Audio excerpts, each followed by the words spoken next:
I'm eating like First Lady Eleanor Roosevelt for an entire day. It's part 3 of my Eating Like a First Lady series, and I'm grateful to not be eating as daintily as Nancy Reagan and Jackie.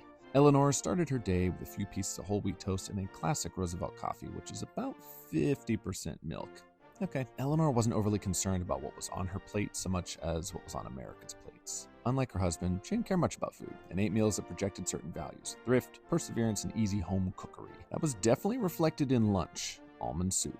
The recipe calls for chicken stock, ground blanched almonds, a few minor additions, and a dollop of fresh whipped cream. Maybe it's because I make my own stock and it's damn good, but I like this soup. Is it a whole meal? Of course not, but I'd play with this recipe again. Not big on snacking and definitely not a big drinker like her husband, Eleanor often ate her meals separately from the president. They valued their independence and had a loving, strong, but complex relationship. Maybe a lavender kind? Dinner was an Eleanor favorite: kedgeree, a rice and fish dish that rounded out our day of Depression-era eating. This is about the simplest kedgeree recipe I've ever come across, with just 5 ingredients, salt and pepper making up 40% of them. All you do is mix cooked rice with flaked fish, then pan fry with butter. Served with a tomato onion salad, I made sure to prepare this and all other meals today without visual appeal or expertise, just as our housekeeper, Miss Nesbitt, would have wanted. So, how do I feel after eating like Eleanor Roosevelt for an entire day? The whole day was kind of like sepia toned. Like I felt like an old newspaper. Started beige, then we went to like a taupe kind of color in the middle of the day, and then ended on like a light